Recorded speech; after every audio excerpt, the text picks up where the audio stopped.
Good afternoon, everybody. How are we? Good to see all of you. It's an honor to be here with all of you. A lot of familiar faces in the room, a lot of new faces. And President Trump is back, and the golden age of America has most definitely begun. The Senate has already confirmed 5 of President Trump's exceptional cabinet nominees: Secretary of State Marco Rubio, Defense Secretary Pete Hegseth, CIA Director John Ratcliffe, Homeland Security Secretary Kristi Noem, and Treasury Secretary Scott Bessent. It is imperative that the Senate continues to confirm the remainder of the president's well-qualified nominees as quickly as possible. As you have seen during the past week, President Trump is hard at work fulfilling the promises that he made to the American people on the campaign trail. Since taking the oath of office, President Trump has taken more than 300 executive actions, secured nearly $1 trillion in U.S. investments, deported illegal alien rapists, gang members, and suspected terrorists from our homeland, and restored common sense to the federal government. I want to take a moment to go through some of these extraordinary actions. On day 1, President Trump declared a national emergency at our southern border to end the 4-year-long invasion of illegal aliens under the previous administration. Additionally, President Trump signed an executive order to end catch and release and finish construction of his effective border wall. By using every lever of his federal power, President Trump has sent a loud and clear message to the entire world. America will no longer tolerate illegal immigration, and this president expects that every nation on this planet will cooperate with the repatriation of their citizens. As proven by this weekend, when President Trump swiftly directed his team to issue harsh and effective sanctions and tariffs on the Colombian government, upon hearing they were denied a U.S. military aircraft full of their own citizens who were deported by this administration. Within hours, the Colombian government agreed to all of President Trump's demands, proving America is once again respected on the world stage. So, to foreign nationals who are thinking about trying to illegally enter the United States, think again. Under this president, you will be detained and you will be deported. Every day, Americans are safer because of the violent criminals that President Trump's administration is removing from our communities. On January 23rd, ICE New York arrested a Turkish national for entry without inspection who is a known or suspected terrorist. On January 23rd, ICE San Francisco arrested a citizen of Mexico unlawfully present in the United States who has been convicted of continuous sexual abuse of a child aged 14 years or younger. ICE St. Paul has arrested a citizen of Honduras who was convicted of 4th-degree criminal sexual conduct with a minor. ICE Buffalo arrested a citizen of Ecuador who has been convicted of rape. ICE Boston arrested a citizen of the Dominican Republic who has a criminal conviction for 2nd-degree murder. This criminal was convicted of murder for beating his pregnant wife to death in front of her 5-year-old son. And ICE St. Paul also arrested a citizen of Mexico who was convicted of possessing pornographic material of a minor on a work computer.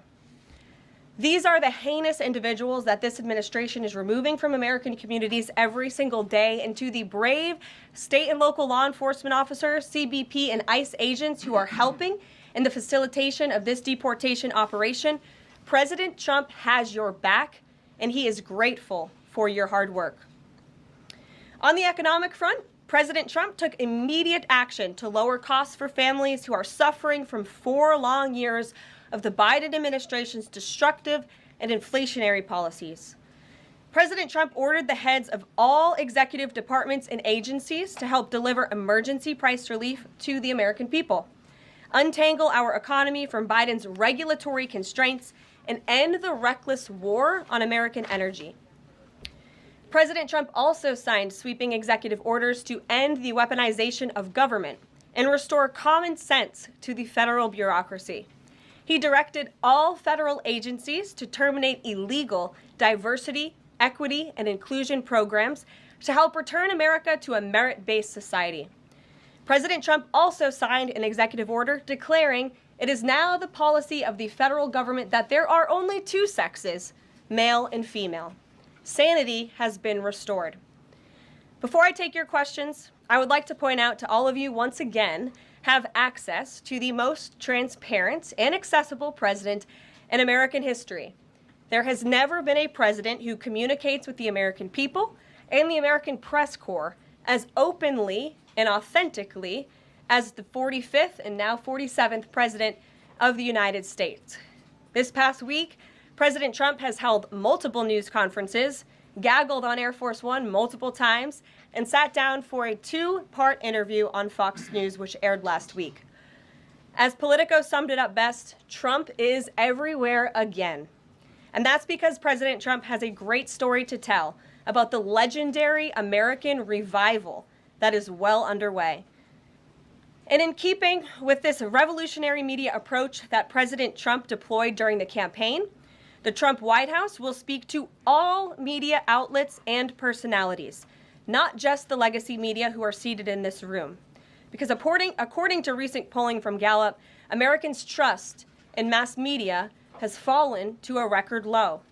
Millions of Americans, especially young people, have turned from traditional television outlets and newspapers to consume their news from podcasts, blogs, social media, and other independent outlets. It's essential to our team that we share President Trump's message everywhere and adapt this White House to the new media landscape in 2025. To do this, I am excited to announce the following changes will be made to this historic James S. Brady briefing room, where Mr. Brady's legacy will endure. This White House believes strongly in the First Amendment, so it's why our team will work diligently to restore the press passes of the 440 journalists whose passes were wrongly revoked by the previous administration. We're also opening up this briefing room to new media voices who produce news-related content and whose outlet is not already represented by one of the seats in this room. We welcome independent journalists, podcasters, social media influencers, and content creators to apply for credentials to cover this White House. And you can apply now on our new website, whitehouse.gov/new media. Starting today, this seat in the front of the room, which is usually occupied by the press secretary's staff, will be called the new media seat. My team will review the applications and give credentials to new media applicants who meet our criteria and pass United States Secret Service requirements to enter the White House complex. So in light of these announcements, our first questions for today's briefing will go to these new media members whose outlets, despite being some of the most viewed news websites in the country, have not been given seats in this room. And before I turn to questions, I do have news directly from the President of the United States that was just shared with me in the Oval Office from President Trump directly, an update on the New Jersey drones. After research and study, the drones that were flying over New Jersey in large numbers were authorized to be flown by the FAA for research and various other reasons. Many of these drones were also hobbyists, recreational, and private individuals that enjoy flying drones. In time, it got worse due to curiosity. This was not the enemy. A statement from the President of the United States to start this briefing with some news. And with that, I will turn it over to questions. And we will begin with our new media members, Mike Allen from Axios, Matt Boyle from Breitbart. Mike, why don't you go ahead? Thank you very much. Karoline, does the President see anything fishy about DeepSeek, either its origins or its cost? And could China's ability to make these models quicker, cheaper, affect our thinking about expanding generation data centers, chip manufacturing? Sure. The President was asked about DeepSeek last night on Air Force One when he gaggled for, I think, the third or fourth time throughout the weekend with members of the traveling press corps. The President said that he believes that this is a wake-up call to the American AI industry. The last administration sat on their hands and allowed China to rapidly develop this AI program. And so President Trump believes in restoring American AI dominance. And that's why he took very very strong executive action this past week to sign executive orders to roll back some of the onerous regulations on the AI industry. And President Trump has also proudly appointed the first AI and crypto czar at this White House, David Sachs, whom I spoke with yesterday, very knowledgeable on this subject, and his team is here working every single day to ensure American AI dominance. As for the national security implications, I spoke with NSC this morning. They are looking into what those may be, and when I have an update, I will share it with you, Mike. Karoline, you say restore U.S. dominance. Is there a fear that the U.S. either is fallen or has fallen behind? And how would the president make sure the U.S. stays ahead? No, the president is confident that we will restore American dominance in AI. Yeah, so Karoline, first off, thank you to you and President Trump for actually giving voices to new media outlets that represent millions and millions of Americans. The thing I would add, I've got a two-part question for you. The first is just can you expand upon what steps the White House is going to take to bring more voices, not less, which is what our founder Andrew Breitbart believed in, into this room where they rightfully belong? Yeah.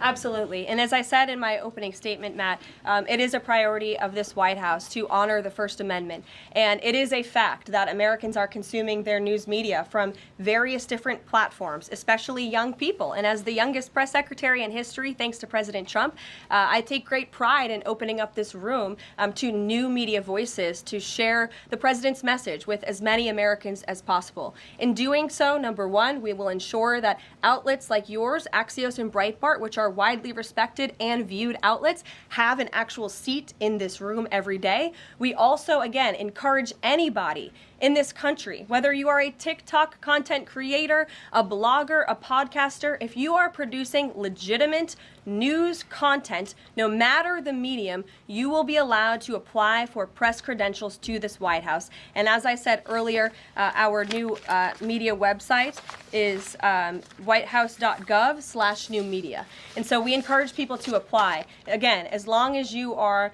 creating news-related content of the day and you're a legitimate independent journalist, you're welcome to cover this White House. And secondly, Karoline, you said you laid out several of the actions that President Trump has taken. Obviously, it's a stark contrast to the previous administration and breakneck speed from President Trump. Can we expect that pace to continue as the first 100 days moves along here and beyond that? Absolutely. There's no doubt President Trump has always been the hardest working man in politics. I think that's been proven over the past week. This president has again signed more than 300 executive orders. He's taken historic action. I gaggled aboard Air Force One to mark the first 100 days of this administration, 4 p.m. last Friday, or first 100 hours rather. And this president did more in the first 100 hours than the previous president did in the first 100 days. So President Trump, I think you can all expect for him to continue to work at this breakneck speed, so I hope you're all ready to work very hard. I know that we are. Zeke Miller. Thanks, Karoline. A question that we've asked your predecessors of both parties in this job. When you're up here in this briefing room speaking to the American public, do you view yourself and your role as speaking on, advocating on behalf of the president or providing the unvarnished truth that is, not to lie, not to obfuscate to the American people? I commit to telling the truth from this podium every single day. I commit to speaking on behalf of the President of the United States. That is my job.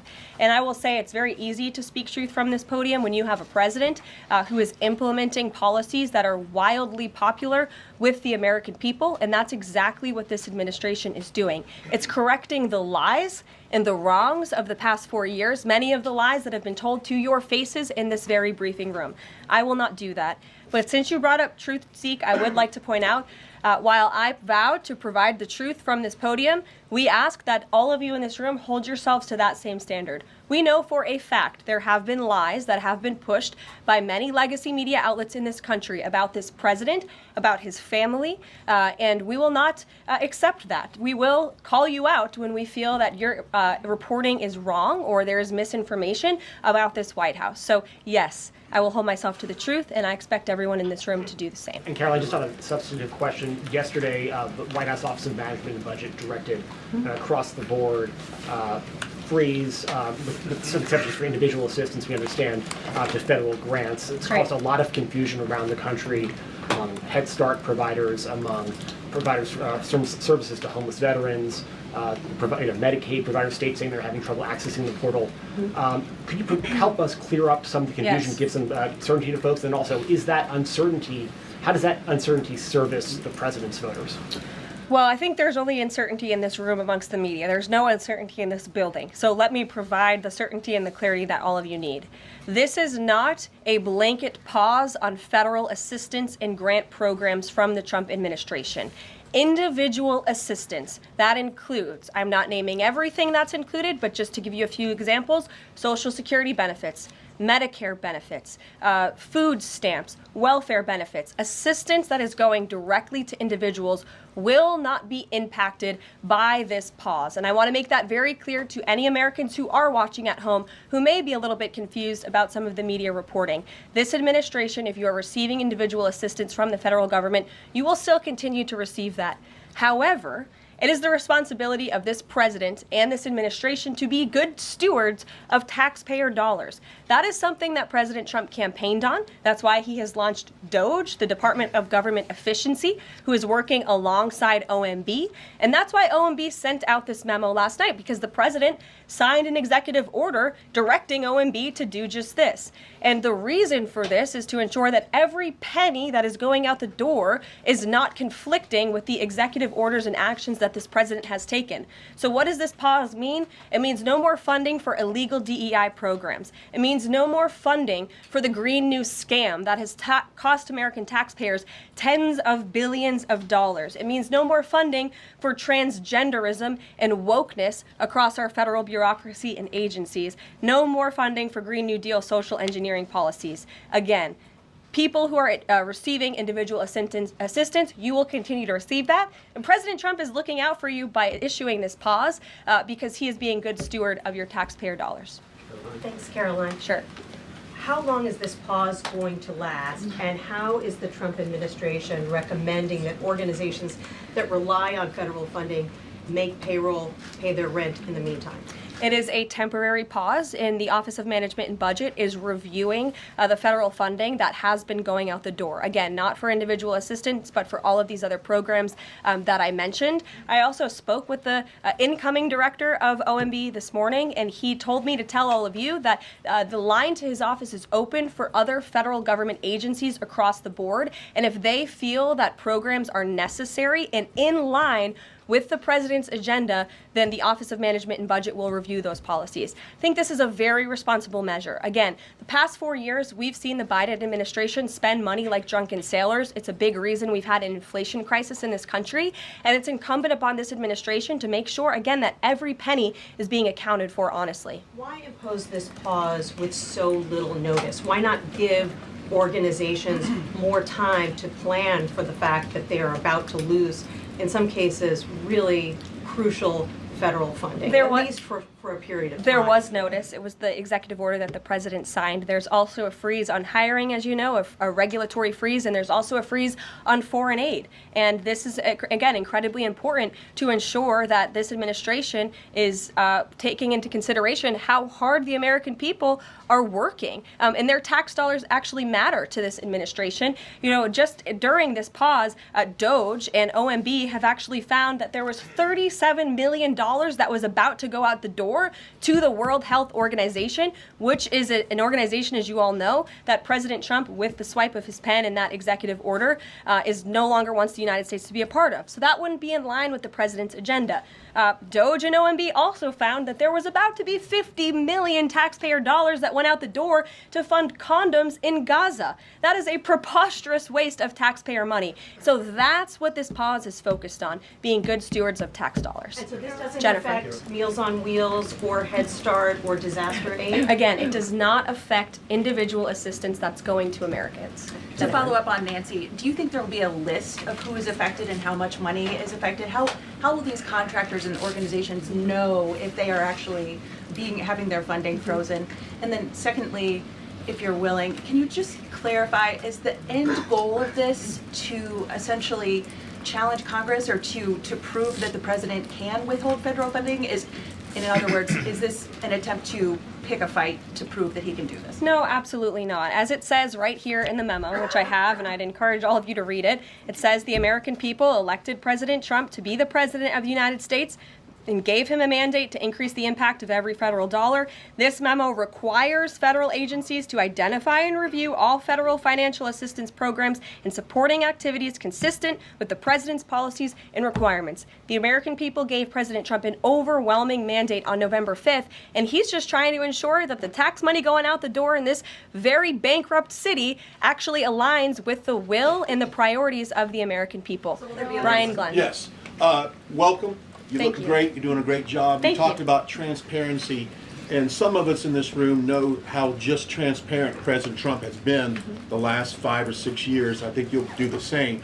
My question is, do you think this latest incident with the president of Colombia is indicative of the global, powerful respect they have for President Trump moving forward, not only to engage in economic diplomacy with these countries, but also world peace? Absolutely. I'll echo the answer that the president gave on Air Force One last night when he was asked a very similar question by one of your colleagues in the media. This signifies peace through strength is back. And this president will not tolerate illegal immigration into America's interior. And he expects every nation on this planet, again, to cooperate with the repatriation of their citizens who illegally entered into our country and broke America's laws. Won't be tolerated. And as you saw, the Colombian government quickly folded and agreed to all of President Trump's demands. Flights are underway once again. Deanna. 2 questions on deportations, if I may. President Trump had said on the campaign trail that he would deport pro-Hamas students who are here on visas. And on his first day in office, he signed an executive order that said, quote, the U.S. must ensure that admitted aliens and aliens otherwise already present in the U.S. do not bear hostile attitudes towards its citizens, culture, government, institutions, or founding principles. So should we take this executive order as Trump saying he would be open to deporting those students who are here on visas but, hold pro-Hamas sympathies? The president is open to deporting individuals who have broken our nation's immigration laws. So if they are here illegally, then certainly he is open to deporting them. And that's what this administration is hard at work at doing. We receive data from DHS and from ICE every single day.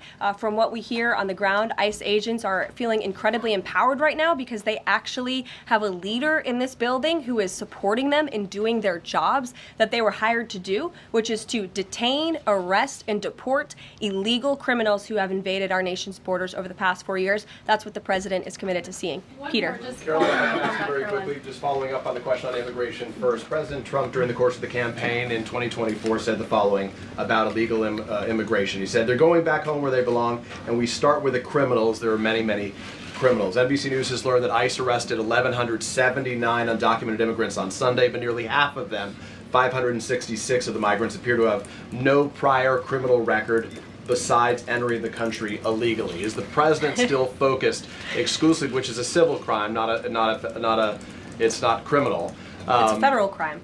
So I'm asking though, he said he was going to focus on those violent offenders first. So is violent offenders no longer the predicate for these people to be deported? The president has said countless times on the campaign trail, I've been with him at the rallies, I know you've been there covering them too, Peter, that he is focused on launching the largest mass deportation operation in American history of illegal criminals. And if you are an individual, a foreign national, who illegally enters the United States of America, you are, by definition, a criminal. And so therefore, you are subject to deportation. I apologize for interrupting. So to be clear, it's not violent criminals do not receive precedence in terms of the deportations taking place. The president has also said 2 things can be true at the same time. We want to deport illegal criminals, illegal immigrants from this country, but the president has said that, of course, the illegal criminal drug dealers, the rapists, the murderers, the individuals who have committed heinous acts on the interior of our country and who have terrorized law-abiding American citizens, absolutely, those should be the priority of ICE, but that doesn't mean that the other illegal criminals who entered our nation's borders are off the table. Understood. Then let me ask you a separate question about the confusion that still exists across the country right now as it relates to the freeze or the pause as it's described. President Trump, of course, ran one of the key policy items was that he was going to lower prices, lower the cost of everything from groceries, as he often said. But in many of the cases, it would seem that some of these moves could raise prices for real Americans on everything from low-income heating, that program, child care programs. Will nothing that the president's doing here in terms of the freeze in these programs raise prices on ordinary Americans? What particular actions are you referring to that I'm would... referring to LHEAP right now. That's the low-income heating program, for example. We can talk about, there's no clarity, so I could refer to a lot of them. We don't know what they are specifically. Can you tell us that LHEAP, that LIHEAP is not one of those affected? So you're asking a hypothetical based on programs that you can't even identify. No, I just identified. What I can tell Well, you just to is be that clear, since you guys haven't identified, let's do it together, just for Americans at home. Medicaid, is that affected? I gave you a list of examples: Social Security, Medicare, welfare benefits, food stamps that will not be impacted by this federal pause. I can get you the full list after this briefing from the Office of Management and Budget. But I do want to address the cost cutting because that's certainly very important, and cutting the cost of living in this country. President Trump has taken historic action over the past week to do that. He actually signed a memorandum to deliver emergency price relief for American families, which took a number of actions. I can walk you through those. He also repealed many onerous Biden administration regulations. We know over the past 4 years, American households has been essentially taxed $55,000 in regulations from the previous administration. President Trump, with the swipe of his pen, rescinded those, which will ultimately put more money back in the pockets of the American people. So deregulation is a big deal. And then when it comes to energy, I mean, the president signed an executive order to declare a national energy emergency here at home, which is going to make America energy dominant. We know that energy is one of the #1 drivers of inflation. And so that's why the president wants to increase our energy supply to bring down costs for Americans. The Trump energy boom is incoming, and Americans can expect that. Please share that out. Thank you. Caroline, I think some of the confusion may be here with this pause on federal funding. You've made it clear you're not stopping funds that go directly to individuals, but there certainly are lots of organizations that receive funding and then may pass along a benefit. Meals on Wheels, for one. They provide meals for over 2.2 million seniors.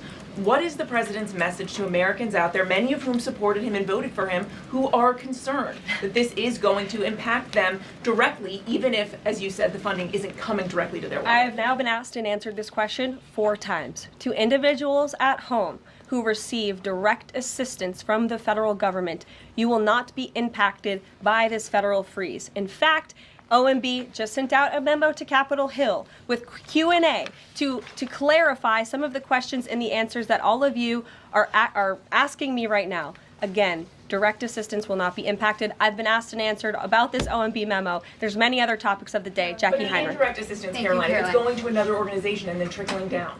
Direct assistance that is in the hands of the American people will not be impacted. Again, as I said to Peter, we will continue to provide that list as it comes to fruition. But OMB right now is focused on analyzing the federal government's spending, which is exactly what the American people elected President Trump to do. And one question on immigration, Caroline, on immigration. Of the 3,500 arrests ICE has made so far since President Trump came back into office, can you just tell us the numbers? How many have a criminal record versus those who are just in the country illegally? All of them, because they illegally broke our nation's laws, and therefore they are criminals as far as this administration goes. I know the last administration didn't see it that way, so it's a big culture shift in our nation to view someone who breaks our immigration laws as a criminal, but that's exactly what they are. You may have been one of the worst first. They all have a criminal record. And welcome to the briefing. If they broke our nation's laws, yes, they are criminal. Yes. Thank you.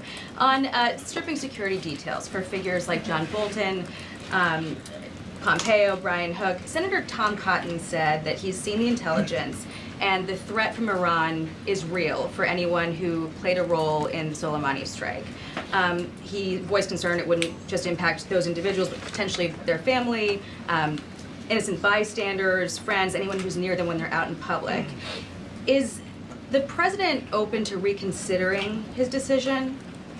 The president was asked and answered this yesterday, and he was firm in his decision despite some of the comments that you had referenced, and he's made it very clear that he does not believe American taxpayers should fund security details for individuals who have served in the government for the rest of their lives, and there's nothing stopping these individuals that you mentioned from obtaining private security. That's where the president stands on it. I have no updates on that. Is there any concern that this decision might jeopardize the administration's ability to hire the best advisors for these kinds of positions in the future? No, in fact, I've talked to the Presidential Personnel Office, who has told me directly that there is such an influx of resumes for this administration that it's incredibly overwhelming. There is no lack of talent for the Trump administration. Reagan Reed. Would he take any responsibility if anything happened to these people? Would he feel at all that his decision was a factor in that? The president was asked and answered this yesterday. I defer you to his Thanks, comments. Karoline. Reagan, since you're in the back row, I hear you. The back row hasn't gotten much attention in the last 4 years, so I'm happy to answer your question. I can project.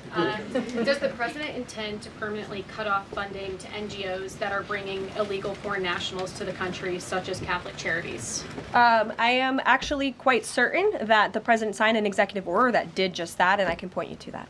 One more, Karoline. President Trump issued an executive order on increased vetting for refugees in visa applications. Right. Part of that order was considering an outright ban for countries that have deficient screening processes.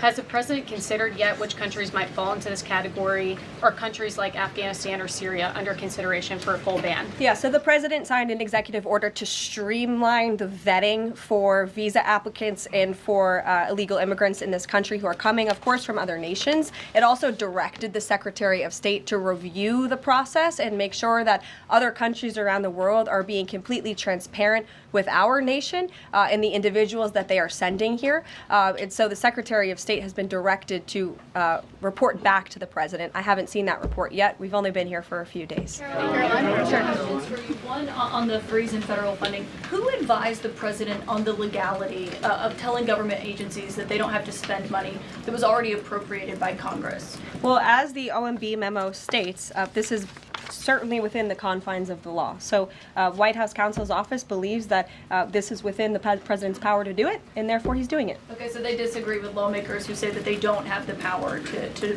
freeze this funding. Again, I would point you to the language in the memo that clearly states this is within the law. And on what happened on Friday night, the administration fired several inspectors general without giving Congress the 30-day legally required notification that they were being fired. I think only 2 were left at DHS and the DOJ. And then yesterday we saw several prosecutors, I believe 12, fired from the Justice Department who worked on the investigations into the president. As you know, they are career prosecutors, therefore they are afforded civil service protections. How is the administration deciding which laws to follow and which ones to ignore? So it is the belief of this White House and the White House counsel's office that the president was within his executive authority to do that. He is the executive of the executive branch, and therefore he has the power to fire anyone within the executive branch that he wishes to. There's also a case that went before the Supreme Court in 2020, Scala Law LLC versus the Customs, Bureau Protection. I would advise you to look at that case, and that's the legality that this White House was resting on. So you're confident that if they bring lawsuits against you, those prosecutors who were fired, that they will succeed? We will win in court, and yes. Did he personally direct this, given they worked on the classified documents investigation and the election interference investigation? This was a memo that went out by the Presidential Personnel Office, and the president is the leader of this White House, so yes. Yes, Caroline. Caroline? Sure. Thank you. Congrats on your first day behind the podium. Thank you. President Trump ended funding for UNRWA and also designated the Houthis a foreign terrorist organization. That's right. Both were decisions that the previous administration had reversed. So here's my question. Will there be an investigation into who gave the previous administration this terrible advice? Well, that's a very good point. I haven't heard discussions about such an investigation, but it wouldn't be a bad idea considering that the Houthis certainly are terrorists. They have launched attacks on U.S. naval ships across this world, and so I think it was a very wise move by this administration to redesignate them as a terrorist group, because they are, and I think it was a foolish decision by the previous administration to do so. As for an investigation, I'm not sure about that, but it's not a bad idea. Josh. Thank you for the question. I appreciate it. Can you give us an update on the president's plan for his tariff agenda? He spoke a lot about this yesterday, and there's a couple of dates coming up that he's spoken to. Number one, February 1st, he's alluded to both the potential for tariffs for Canada and Mexico, but also China to take effect on those days. What's he thinking about that? Yeah. Should those countries expect that? Again, he was asked and answered this question this past weekend when he took a lot of questions from the press, and he said that the February 1st date for Canada and Mexico still holds. What about the China 10% tariff that he also had mused about last Tuesday going into effect on the same date? Yeah, the president has said that he is very much still considering that for February 1st. Separately, yesterday he talked also about sectoral tariffs on, for instance, pharmaceuticals as well as semiconductor computer chips. He talked about steel, aluminum, and copper. What's the timeline on those?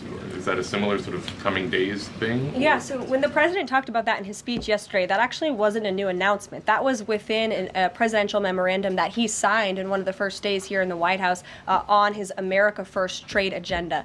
So there's more details on those tariffs in there. As far as a date, I don't have a specific date to read out to you, but the president is committed to implementing tariffs effectively, just like he did in his first term. And finally, he also was asked on the plane when he gaggled about the potential for a universal tariff. He was asked maybe about 2.5%. There was a report about that. He said he wanted much bigger than that. Should we understand that these tariffs would add up?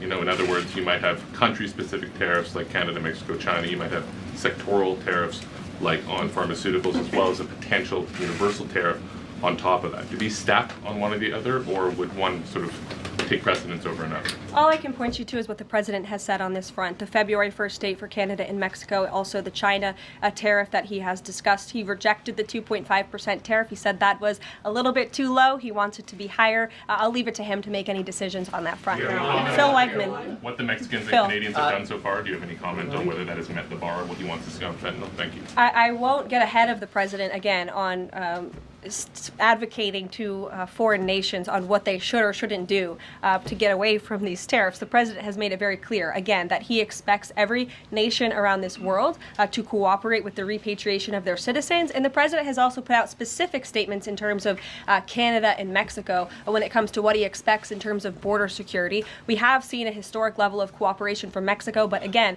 as far as I'm still tracking, and that was last night talking to the president directly. February 1st is still on the books. Phil. Thank you, Caroline. Quick programming note and then a question on taxes. Programming note. Well, in terms of programming, Sounds should we fun. expect to see you here every day? How frequently will these press briefings be? It is a good question, April. So look, the president, as you know, is incredibly accessible. First day here, he wanted all of you in the Oval Office. You got a 60-minute press conference with the leader of the free world while he was simultaneously signing executive orders. I may add that's pretty impressive. I don't think the previous office holder would be able to pull such a thing off. So look, the president is the best spokesperson that this White House has, and I can assure you that you will be hearing from both him and me as much as possible. And then a question about tax cuts. You know, the president has promised to extend the tax cuts from the previous term. I'm curious, you know, does the president support corresponding spending cuts, as some Republicans have called for in Congress? And will the new Treasury Secretary be leading those negotiations with the Hill, as Mnuchin did during the first administration? The president is committed to both tax cuts and spending cuts, and he has a great team negotiating on his behalf, but there's no better negotiator than Donald Trump, and I'm sure he'll be involved in this reconciliation process as it moves forward. Caroline? Sure. Caroline, in the announcement that you made last night on the Iron Dome, it said the president had directed that the United States will build this Iron Dome. Yeah. When you read into the executive order, it seemed short of that. It asked for a series of studies and reports back to him. Can you tell us whether the president has directed this? And if he is as concerned on this issue, why the suspensions that we saw listed by OMB included so many different nuclear programs, non-proliferation programs, programs to blend down nuclear weapons, and so forth? First of all, when it comes to the Iron Dome, the executive order directed the implementation of an Iron Dome. It also, as you said, kind of directed research and studies to see if or how the United States can go about doing this, particularly the Department of Defense. When it comes to the other question that you asked about those specific programs, again, I would say this is not a ban. This is a temporary pause and a freeze to ensure that all of the money going out from Washington, D.C. is aligned with the president's agenda. And as the Office of Management and Budget has updates on what will be kickstarted once again, I will provide those to you. Just to clarify for a sec what you were saying before on Medicaid, it wasn't clear to me whether you were saying that no Medicaid would be cut off. Obviously, a lot of this goes to states before it goes to individuals and so forth. So are you guaranteeing here that no individual now on Medicaid would see a cutoff because of the pause? I'll check back on that and get back to you. John. Thanks a lot, Caroline. As you know, in the first week that the president was in office, signed an executive order as it relates to birthright citizenship, trying to eliminate that. Now, 22 state attorney generals have said that this is unconstitutional. A federal judge has just agreed with their argument. What's the administration's argument for doing away with birthright citizenship? The folks that you mentioned have a right to have that legal opinion, but it is in disagreement with the legal opinion of this administration. This administration believes that birthright citizenship is unconstitutional, and that is why President Trump signed that executive order. Illegal immigrants who come to this country and have a child are not subject to the laws of this jurisdiction. That's the opinion of this administration. We have already appealed the lawsuit that was filed against this administration, and we are prepared to fight this all the way to the Supreme Court if we have to, because President Trump believes that this is a necessary step to secure our nation's borders and protect our homeland. Monica. On foreign policy, Caroline, on foreign policy, if I may, the president's commitment to the NATO Defense Alliance, is it as strong as the prior administration? Is it the same as when he served as president in his first term in office? As long as NATO pays their fair share, and President Trump has called on NATO allies to increase their defense spending to 5%. You actually saw the head of NATO at Davos last week on Bloomberg television saying that President Trump is right, and if Europe wants to keep itself safe, they should increase their defense spending. I would just add that there was no greater ally to our European allies than President Trump in his first term. The world for all nations in Europe, and of course here at home, was much safer because of President Trump's peace through strength diplomatic approach. Monica. Thank you, Caroline, and it's great to finally be called on as well in the briefing room. I appreciate that. You're welcome. Of course, we know President Trump just got back from North Carolina and California meeting with victims of natural disasters. There's the 2-year anniversary of the East Palestine, Ohio toxic train derailment. Does the president have any plans to go visit the victims of that toxic spill, or just visit in general? No plans that I can read out for you here. If that changes, I will certainly keep you posted. What I can tell you is that President Trump still talks about his visit to East Palestine, Ohio. That was one of the turning points, I would say, in the previous election campaign, where Americans were reminded that President Trump is a man of the people, and he, as a candidate, visited that town that was just derailed by the train derailment, no pun intended, and he offered support and hope, just like I saw the president do this past week. It was a purposeful decision by this president on his first domestic trip to go to North Carolina and to California to visit with Americans who were impacted by Hurricane Helene and also by the deadly fires. A red state and a blue state, both of which feel forgotten by the previous administration and the federal government. That is now ended under President Trump. He will continue to put Americans first, whether they're in East Palestine, in Pacific Palisades, or in North Carolina. Sure. Thank you, Caroline. On California, could you please clarify what the military did with the water last night as referenced in the president's Truth Social post? The water has been turned back on in California, and this comes just days after President Trump visited Pacific Palisades, and as you all saw, applied tremendous pressure on state and local officials in Pacific Palisades, including Los Angeles Mayor Karen Bass, to turn on the water and to direct that water to places in the south and in the middle of the state that have been incredibly dry, which has led to the expansion, the rapid expansion of these fires. So could you clarify what the military's role was, where the water came from, and how it got there? Again, the Army Corps of Engineers has been on the ground in California to respond to the devastation from these wildfires, and I would point out that just days after President Trump visited the devastation from these fires, the water was turned on. That is because of the pressure campaign he put on state and local officials there who clearly lack all common sense. And I will never forget being at that roundtable with the president last week and hearing the frustration in the voices of Pacific Palisades residents who feel as though their government has just gone insane. Before President Trump showed up on the scene, Karen Bass was telling private property owners that they would have to wait 18 months to access their private property. So this administration, the president and his team that's on the ground in California, Rick Grinnell, who he has designated to oversee this great crisis, it will continue to put pressure on Karen Bass and state and local officials to allow residents to access their properties. This is a huge part of it. These residents want to take part in their own clearing out of their properties. They should be able to do that. It's the United States of America. What happened to our freedom? Clearly it's gone in California, but not anymore under President Trump. April. Caroline, welcome to the briefing room. Thank you. Several questions. One on the pause. Will minority serving institutions, preferably colleges and universities, have those monies held back temporarily at this moment? Again, I have not seen the entire list because this memo was just sent out. So I will provide you all with updates as we receive them, okay? Also, secondly, when it comes to immigration, there is this southern border focus.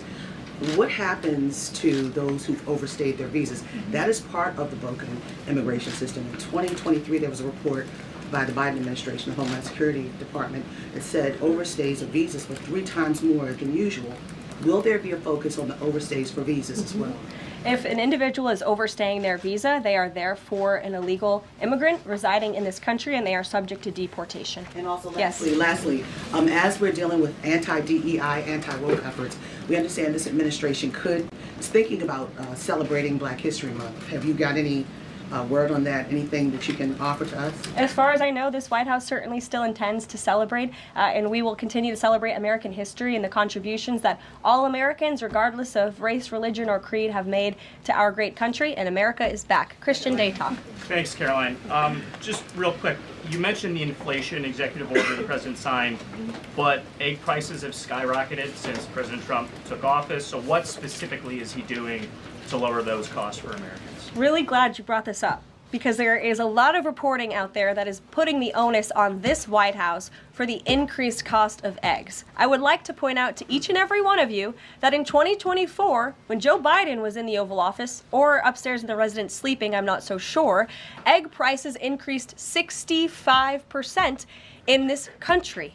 We also have seen the cost of everything, not just eggs. Bacon, groceries, gasoline have increased because of the inflationary policies of the last administration. As far as the egg shortage, what's also contributing to that is that the Biden administration in the Department of Agriculture directed the mass killing of more than 100 million chickens, which has led to a lack of chicken supply in this country, therefore a lack of egg supply, which is leading to the shortage. So I will leave you with this point. This is an example of why it's so incredibly important that the Senate moves swiftly to confirm all of President Trump's nominees, including his nominee for the United States Department of Agriculture, Brooke Rollins, who is already speaking with Kevin Hassett, who's leading the economic team here at the White House, on how we can address the egg shortage in this country. As for costs, I laid out the plethora of ways that President Trump has addressed saving costs for the American people over the past week. He looks forward to continuing to doing that in the days ahead. Thank you guys so much. We'll see you soon. One more border question. Are Medicaid portals